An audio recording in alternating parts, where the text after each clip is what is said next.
This is Misha. We are going to do another classic Walther. This is the P5.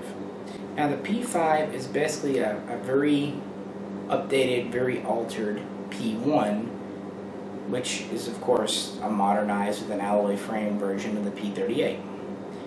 Now the P5 came about in 1977. It was designed and developed in response to the needs of the West German police. The federal police had put out some outlines, some guidelines of what they needed. They had decided to adopt the 9x19 parabellum cartridge, a standard issue. They also wanted a gun that had a double single action trigger. They had some size requirements and weight requirements as well. And they wanted a decocker without a safety. So Walther developed the P5. It was officially accepted in 1978, and along with the Sig Sauer P225, which became the P6, and the HK P7. So there were 3 handguns in 9mm which were approved for West German police use, and then each police department, each region, could select which one they wanted. Well, most of them did buy the P6 as it was a little bit cheaper than the Walther or the HK. But about 40,000 of these were sold to the German police. Also, some Dutch police also purchased the P5.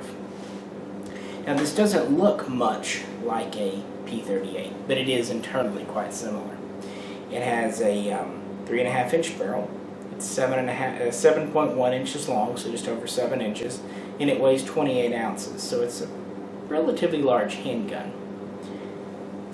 It is a locked breech. It uses the same type locking wedge as the P38. It has this very interesting double style control here. If you press it once, release the slide, press it again, decock the action. Now it's a double action and it's a single action.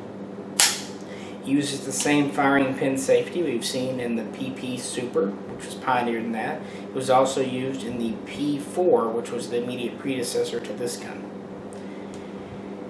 It uses modified P1 style mags. The mags themselves are the same 8-shot style, but they have a small catch in the bottom to use a different mag release.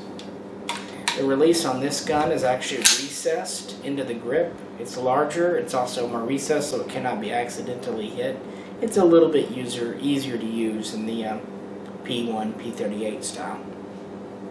Same style of takedown here as the P38, P1. Just rotate that, the slide comes off, just like you saw with our P1 in our other video.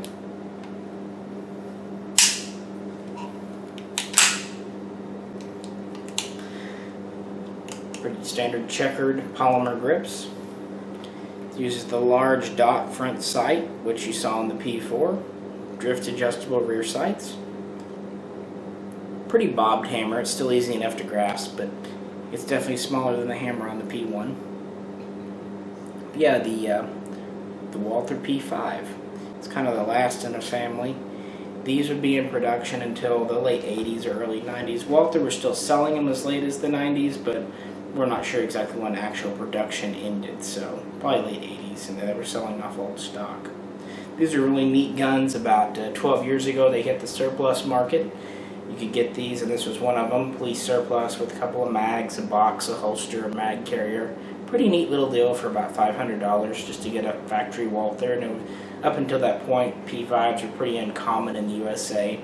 Inner Arms sold some back in the 80s and 90s, but they were very expensive. Probably $800, $700 at the time. So getting one for $500 and $2,000 was not bad. They do shoot well. Not the most accurate in the world because of the 3.5-inch barrel, but very accurate for its size.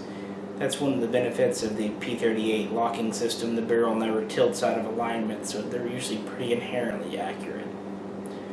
That was the P5, the full-size version. Also, in 1987, Walther introduced the P5 Compact, or P5C. This is a little bit smaller. It's 6.7 inches tip to tip.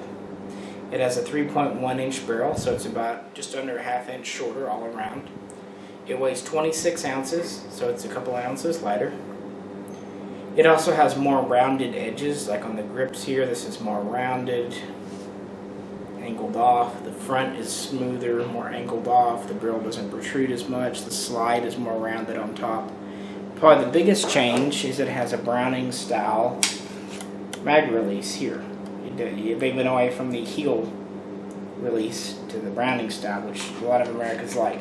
This still uses P5 style mags. You can see the cutout in the bottom, so they'll fit both guns. They're still 8-shot mags. It has an additional cutout on the side here to work with the Browning style release, though. Probably the P5 Compact's biggest claim to fame is that the British military, specifically the SAS operating in mostly Northern Ireland, bought about 3,000 of these, designating them as the L102A1.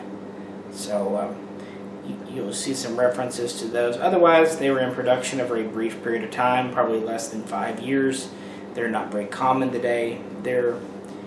It's not a lot smaller of a gun than the full size, but it does feel a lot smaller because of the rounded edges and stuff. So I can see where it is an improvement in some ways if you're wanting small. But of course now you're down to nearly a 3-inch barrel, so we're getting down to like P38K sizes again. So you are going to lose some range and whatnot. And again, it has a full-size grip. Well, this obviously would be the immediate forerunner to the P88, which we'll get to in our next video. But we thought we'd just share the P5 and the P5 Compact. Once in a while, you'll find one of the British L102A1s, but for the most part, these are all commercially available in the USA. Were the ones that Interarms imported in the early 90s. There hasn't been a really major surplus batch to hit the US market, because by the time this came out, you know, in the mid to late 80s, high capacity so-called Wonder 9s were already hitting the market. They were cheaper, they held twice as many rounds, so these guns were very short-lived because they were starting to look very antiquated by the standards of the era. But yeah, thought we would just share this. Very decent double action trigger on these. Decent single. Oh, these also have kind of a strangely bobbed hammer. It's slick with the notch in it, but kind of an interesting hammer on the Compact. Like I said, they were trying to round off edges so they wouldn't snag in a holster or in a pocket. It was just definitely a stopgap measure until the P88 was ready to hit the market. But yeah, if you have any questions or comments, please post them below. As always, thanks for tuning in.